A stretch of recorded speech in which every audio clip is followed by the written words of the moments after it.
No nonsense gin drinking. All gin and a surprising amount of nonsense. Hello gin lovers, welcome back. I'm Bobby Freeman. Today, my friends, it is the big one. Strap yourselves in, the one that everyone, literally, I think everyone has been waiting for. Well, everyone who watches this show anyway, which is about 22,000, which is quite a lot of people anyway, but literally every one of those 22,000, maybe one or two more, has been waiting for. That's the longest introduction ever done on a YouTube video. It is my top 10 gins of 2023. Now, some of you are thinking to yourselves, hang on a minute, what happened to 2024? Well, my regular viewers and subscribers will know that I didn't do much filming in 2024 because, well, various reasons, some professional, some personal, some, just downright weird, but I didn't have enough to collate a top 10 for you. However, I do still owe you for 2023, so this is it now. Sorry it's late, but, better late than never. So here we go, my friends. This is my top 10 gins of 2023. Number 10. So straight in at number 10, it is this little fellow. This is Mr. Gin Strawberry, Lime and Black Pepper Gin. Now, not many of you around the world are going to be familiar with this brand because they're fairly new, okay? It's made by the very pleasingly named Smiling Pub Company. And they started up, I think they started up in during lockdown, 22, something like that.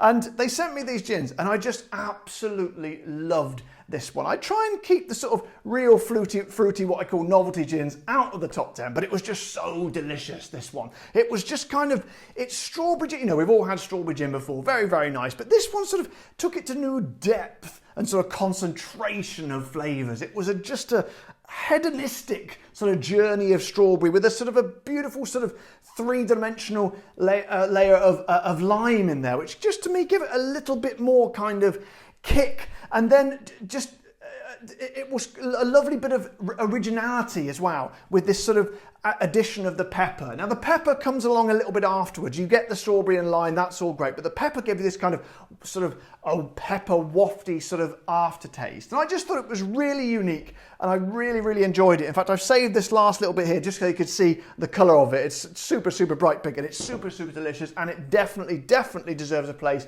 today in my top 10. Number 9. In at number 9 is Brockman's Orange Kiss. Now, the original Brockman's came in for a lot of criticism from people because they thought it wasn't really a gin. It was a kind of a sort of a sweet sort of blend of loads of different kind of berries and things. And some people said it tasted a bit like Skittles, which I kind of went along with. However, say what you want about that one. This one, I think, was an improvement. It's still kind of got that sort of, mad mixture of flavours in there, but they've gone more sort of lean towards the orangey side. And what I always love an orangey gin, as you know. But what I liked about it was they sort of brought out the sort of this sherbety kind of essence of the oranges, kind of real sort of zingy and sort of tart-like quality. Tart, I don't know if other countries use the word tart. It's a real kind of almost sour, really sharp version of orange. And I just thought it really kind of worked. I really enjoyed it. Yeah, it's not really, there's not much going on in the way of juniper, but sometimes you have to let that go. And I just really enjoyed it. I just felt like a bit of thought had gone into it. And I always think that's a good thing when I'm, reviewing or tasting a gin. So that's why this little fellow is at my number 9. Number 8.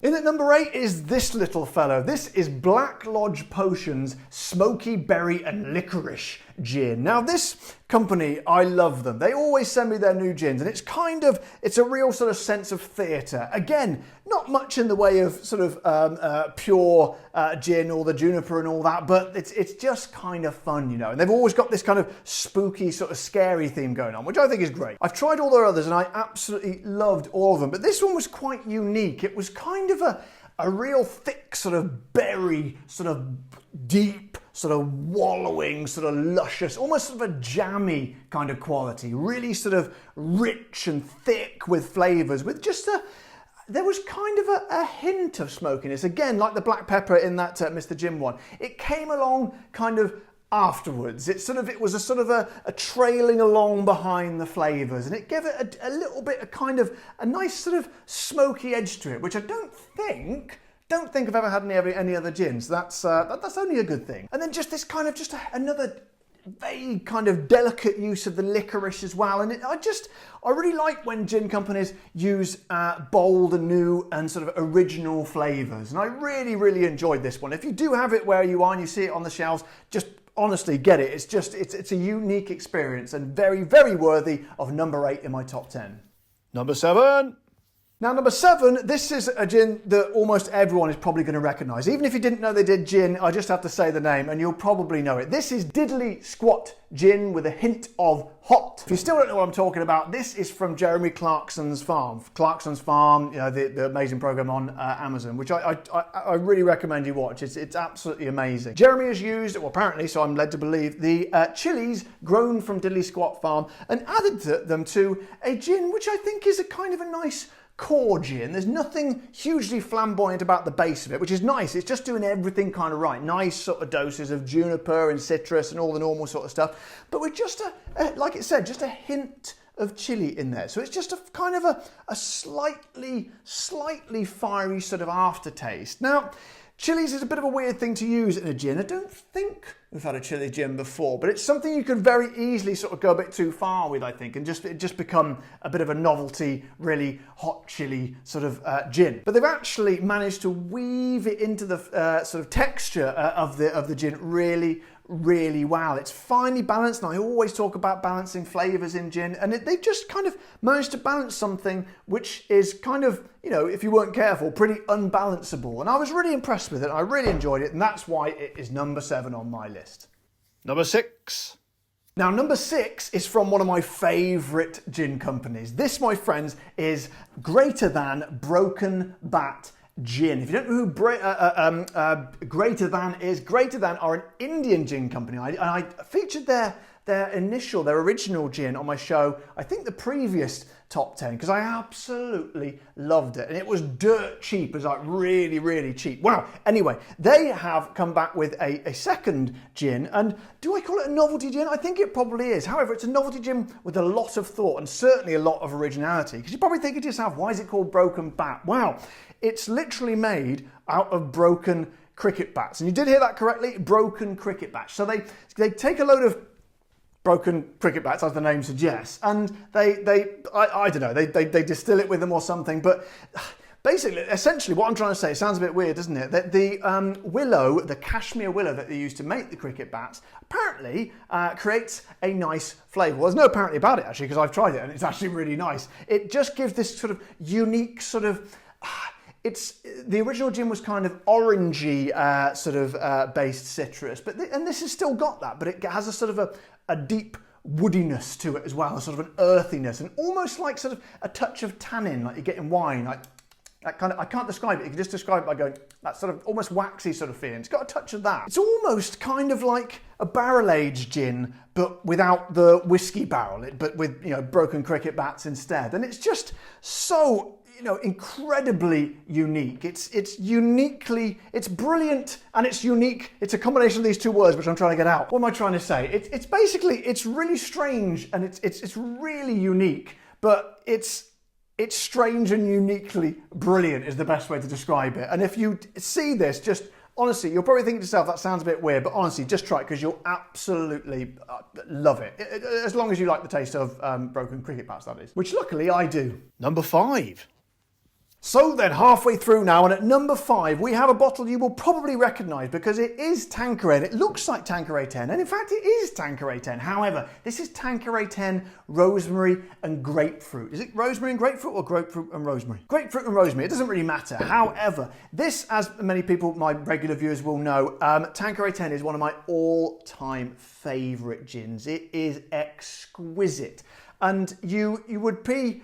kind of forgiven for thinking, well, why are they trying to, you know, improve on this exquisite perfection? Wow, I don't know if they've improved it. Maybe well, yeah, I think they have, but they've just tweaked it, I'd say. Just tweaked it into the direction of perfection because it's just a very subtle use of grapefruit and rosemary. As I said before, I'm not a big fan of grapefruit. However, used subtly in gins, like Steve the Bartender's gin, which is up there, it can really kind of enhance and work really well and work in harmony with all the other flavours. And the rosemary just gives it a slightly herbaceous edge as well. I can't think of anything that's had rosemary added to it that I didn't like. And I just think it's a testament to the skill and the knowledge of the people at Tanqueray and the bravery, really, that they can take such an iconic gin and dare to kind of fiddle with it a little bit. But I think they fiddle with it. The original one is still absolutely amazing, you know, partly due to the fact, or wholly due to the fact, it's made with fresh and wet, you know, sort of actual citrus fruits rather than the dried versions. But they've really worked wonders with this and given it a nice little quirky, unique edge. And if you haven't tried it, I absolutely implore you to, because it is seriously delicious and well worth the number 5 spot on my top 10. Number 4. Now, number 4, you're probably thinking to yourself, hang on a minute, that was at number 10. Well, it was. This is actually representing its sister gin, the core sort of unnovelty Mr. Gin. But the thing is, I haven't actually got the bottle because I drank it and I chucked it away. So this is going to stand in. Just ignore the pink bit there. I'll just kind of cover it. I'm sure you can imagine it without the pink bit there. This is the original Mr. Gin. Now, there's not much to wax lyrical about this one, but I just felt it was a really good core gin. It was doing everything right. It wasn't doing anything particularly outrageous or sort of outlandish, you know, or different or unique, but it just had the perfect balance of the flavours you would want in a gin. Slightly leaning towards the orangey side and the citrus as well, which I always love that in a gin. And I just felt it was just sort of, you know, it was one of those companies that isn't very big at the moment, but I'm just occasionally, I give you the heads up on this channel to let you know of companies and gins to look out for in the future, should they get to you wherever you are in the world. If you're in the UK, go have at it because it's all available. But around the world, I'm just saying, keep an eye out for Mr. Gin because it's excellent. I think it's going to be very, very big and well worth the number 4 spot in my top 10. Number 3. So we're getting to the business end now, and no top 10 would be complete without the addition of a Drumshanbo gin. One of my favourite companies. They are truly exquisite, these gins. This one is the Drumshanbo California Orange Citrus Gunpowder Irish Gin. Quite a mouthful in more ways than one, but I tell you what, first of all, look at the gorgeous bottle. Isn't it a thing of absolute beauty? But very often the bottle can belie whatever is on the inside, but not in this case, my friends. This retained all the that wonderful kind of firecrackery, whiz-bang, big sort of spicy flavours of the original Drumshanbo, but they've just delicately woven in some amazing sort of citrus flavours, and they've made it really kind of summery and kind of California-y, as the name suggests. Now, it's lemon, lime and grapefruit, but also orange as well. I feel like it's leaning more towards the orange side rather than the rest of it, but they're just sort of backed up as like little backing singers of lemon, lime and grapefruit, if you can imagine such a thing. But it just worked. They just work beautifully in harmony, these flavours. I always talk about balancing the flavours, and there's a lot of flavours, a hell of a lot of flavours, and a hell of a lot of big sort of strong flavours to balance in there as well. But they've done it absolutely beautifully. They are singing harmoniously together, and they just work wonderfully. And if you haven't tried this is, you know, almost certainly available more places around the world. Seriously, you will really, really like this one, particularly if you like a citrusy gin, and well worth number 3 on my list. Number 2. Okay, my friends, in at number 2 is this wonderful, wonderful and very beautiful gin as well. This, my friends, is Silent Pool Coronation Expression Gin. Now, many of you may be familiar with the other versions of Silent Pool, and they are really, really good gin. These have been right from the start of the channel. They've just been at the centre of, you know, what I'm all about with gin. They're so nice. So when they brought out this, well, what I thought was a limited edition for the King Charles's coronation last year, it turns out it's not that limited because it's still available to buy now in 2024. But that can only be a good thing because it's really, really good. And it's actually a completely new recipe. So it's nothing, you know, it's got nothing in common with the original Silent Pool, which is absolutely amazing. Don't think I've got a bottle here. I've got their rare citrus one there, but don't think I've got the original one. But they sort of shared the similar sort of recipe. This one's completely new. They've started from scratch again. And I'll just have to read you some of the botanicals because there is a hell of a list of botanicals that so much so I couldn't actually remember them. So I'm just going to put my reading glasses on, which are new actually. It's incredible, you know, when turns out I've had a reading prescription for about a year now. I thought I was going blind. I just put these on. They're about £12 off the internet. Looked at my laptop. I'm like, my God, I can see! Anyway, I digress. So get a load of this right. So entirely new recipe. Bergamot orange, rose petals, lavender, chamomile, plum and raspberry leaves and Earl Grey tea. Oh, hang on, and hawthorn berries. Good God, that I would say is almost, getting on for sort of a muddle of flavours. So I was a little bit kind of, concerned that they might not work. But they actually kind of worked really harmoniously, absolutely beautifully balanced together. A little bit of spice in there as well, not too much of the rose, was it rose leaf or rose petal? I can't remember what it was. It was rose...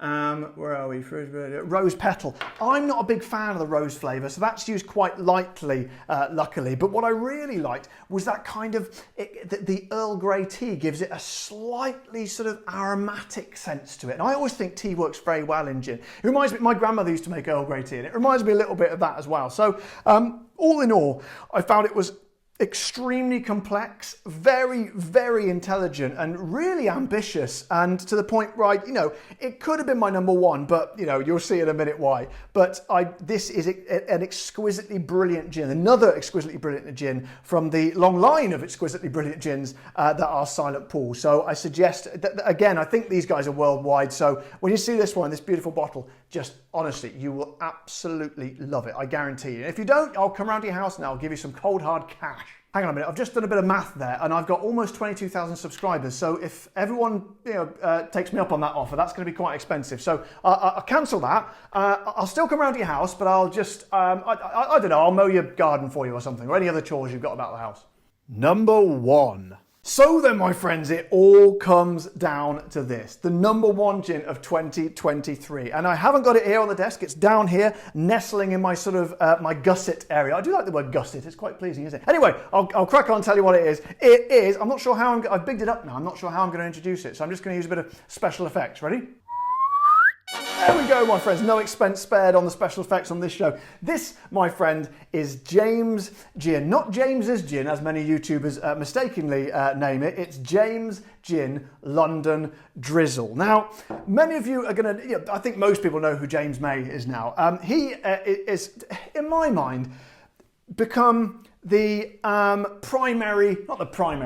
just the most interesting gin maker in the entire world, probably, because I featured all of his gins on my show. The first one got, I think it was number 2 in my 2022 top 10, but the mustard one as well was in there. I can't remember where it came. It's over there. It might be just out of shot. But this one, when it came out, I just thought, London Drizzle. First of all, what on earth could that possibly be? Because usually when you pick up a gin, it gives you an idea of the flavour, just from the name, and a lot of the times the bottle as well. But this, I just thought, what on earth could that possibly be? So I looked at the website, and it's basically what he's tried to create here, or what him and Hugh, the master distiller, have tried to create, is the essence of, when in a hot summer's day, it's been hot for a while, it hasn't rained for a while, but then you get that first bit of rain and it hits the hot tarmac, and you get that sort of thick, sort of heady rain sort of smell. They tried to create that. And I have to be honest, when I first heard this, I just thought, oh God, they've great work on the Asian parsnip and the mustard as well, really good, but I think they've genuinely, overstretched themselves this one, because it sounds so weird. I mean, a lot of people won't even know, in hot countries, won't even know what that smell smells like. However, my friends, I took one sip and I was just transported to a ginly, I'm not sure if that's a word, a ginly Elysium. I like that phrase. It may not be a word, but that's a nice phrase. A ginly Elysium of just, oh my God. And the trickiest thing here is it's difficult, almost impossible to describe what it tastes like, which is a bit of a flaw for someone like me who's supposed to be, a gin YouTuber. But it's honestly, if you imagine that smell, that smell I'm talking about, how it smells when it goes up the nose, and it's kind of weirdly pleasant, isn't it? And that's how I describe it. And the more I kind of let it sort of circulate around the mouth, I was just, it was like I was enjoying gin in a different way that I'd ever enjoyed it before.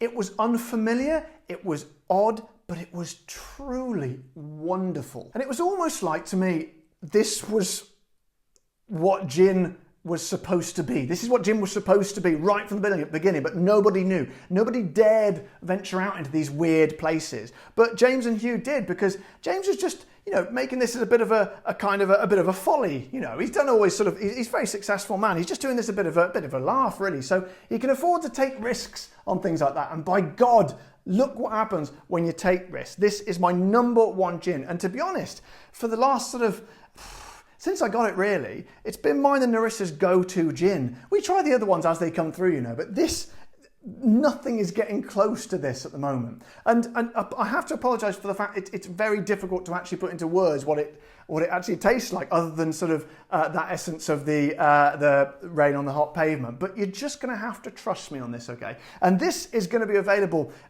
many places all around the world. So, all my subscribers, of which there are many from all around the world, you are probably more than likely going to have a good chance of finding this. I just implore you, if you've ever followed my advice on this show, just try this. Go into it with an open mind, because it's strange, it's weird to start with, but I think if you're anything like me, you're going to absolutely love this. And this, my friends, is a very, very deserving number one on my top 10 gins of 2023. So guys, I hope you've enjoyed that today. That is my top 10 gins of 2023. Hope you found it useful, informative. Go out and buy those gins if you can. See what you think. Let me know if you disagree with me, if you think I'm some sort of idiot, or if you agree with me, you think I'm some sort of gin prodigy, then please let me know in the comments in the section below. Don't forget to subscribe to my channel if you haven't already, and press the like button on the video. And if you want to be so kind as to support the channel, you can head over to my Patreon page, or click the button down there to become a YouTube member. But until next time, guys, you all know the drill. Take care, stay safe. Thank you to all my patrons and members, and of course, my friends, keep drinking the gin.